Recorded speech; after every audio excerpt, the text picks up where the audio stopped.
Well, we'll sing this one together for Frypan Jack. I used to ride the Western Pacific freights out of Salt Lake up to Ketty, up here by Downeyville, camp under the water tower, and then go down the Feather River Canyon to a summer camp there in Oroville. That's where Frypan Jack was jungled up.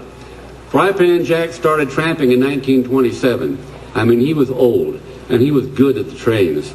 He was sitting around his fire, and Frypan Jack said, "I learned when I was young that the only real life I have is the life of my brain. But if it's true the only real life I have is the life of my brain, what sense does it make to hand that brain to somebody for 8 hours a day for their particular use on the presumption that at the end of the day they will give it back in an unmutilated condition?" Bad chance. So he said, "I learned when I was young, if I cannot dictate the conditions of my labor, I will henceforth cease to work." Ha! You don't have to go to college to figure these things out. So he just started piping the stem with a big Montana bedroll, head full of songs and stories. He didn't make them up. He found them from his elders and scattered them abroad like dry leaves for people like me to find and put back to work. He was old enough to remember the sway rods under the boxcars, the wooden boxcars, riding the rods. The poem from Frypan Jack. "The bum on the rods is hunted down as an enemy of mankind. The other is driven around to his club as feted, wined, and dined. And they who curse the bum on the rods as the essence of all that's bad will greet the other with a winning smile and extend the hand so glad.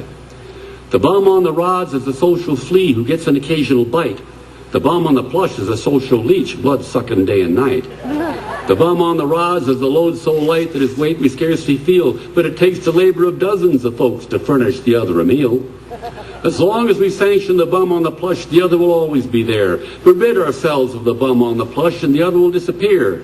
Then make an intelligent, organized kick. Get rid of the weights that crush. Don't worry about the bum on the rods. Get rid of the bum on the plush."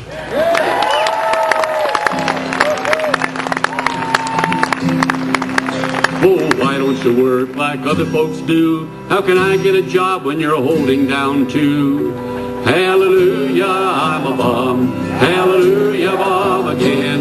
Hallelujah, give us a handout to revive us again. I want to move that up a little bit here so I don't blow up my belly button. Big peach patch of fur roaming through the audience. Hallelujah, I'm a bum. Hallelujah, bum again. Hallelujah, give us a handout to revive us again. Haywire Matt McClintock started writing this song in 1900 and is not done yet.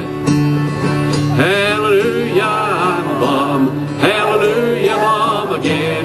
Hallelujah, give us a handout to revive us again. Oh, I went to a house and I knocked on the door. The lady said, "Scram, bum, you've been here before."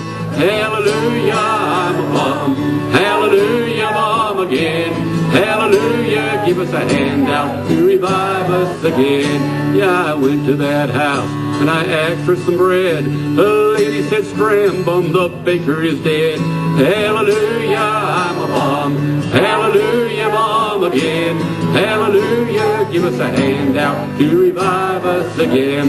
One of my duties as a parent over the years has been to introduce my children to their radical elders.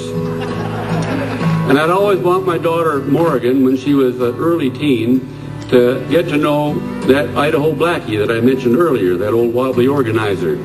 He used to write for the One Big Union Monthly in my union during the 1930s. I knew that he had breakfast every morning in Coeur d'Alene, Idaho, over at the 4th Street Cafe. We live in Spokane, so I woke her up. It's about 27 miles over there. I woke her up early. She missed her oatmeal. She'd had oatmeal every morning of her life up to that point.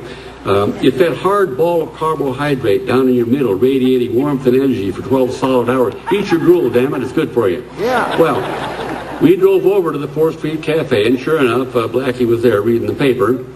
But we were there late, and the breakfast was off. The last bowl of oatmeal was sitting there steaming on the table. It was Blackie's.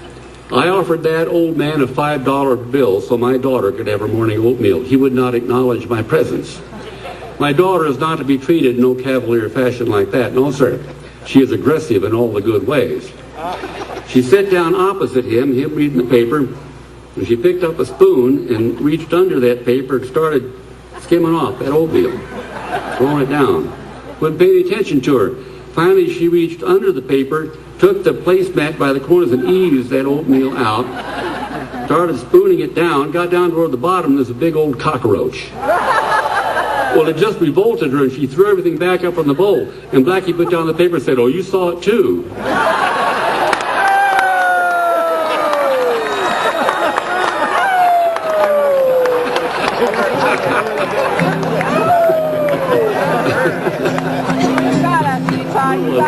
Oh, I like my boss. I was in D. Oh, I like my boss. He's a good friend of mine, and that's why I'm starving out on the breadline. Hallelujah, I'm a bum. Hallelujah, Mom again. Hallelujah, give us a handout. You revive us again. Whenever I get all the money I earn, hey, the boss will be broke, and to work he must turn. Hallelujah, I'm a bum. Hallelujah, Mom again. Hallelujah, give us a handout to revive us again. Well, like I say, I'll be around, and there tomorrow morning. I did bring some phonograph records, whatever they are, over there. I'm gonna walk over there as soon as I'm done here and hang out with it. I brought my songbook. People have been after me for years to make a songbook, but nobody I know can read music. So I waited for somebody to come along and say, we'll do an audio songbook. 4 CDs, 65 songs that I would choose to persist in the world out of all of them. But I can tell the story where each song came from. And then there's a book inside of it too. And I'm glad the damn thing's done. Now I don't have to report anything again as long as I live. It's called The Starlight on the Rails. And I brought a record with me. Some people ask me if I ever made a recording of just stories. Music lovers, I suppose. And yes, I did. The Moscow Hold and other stories. And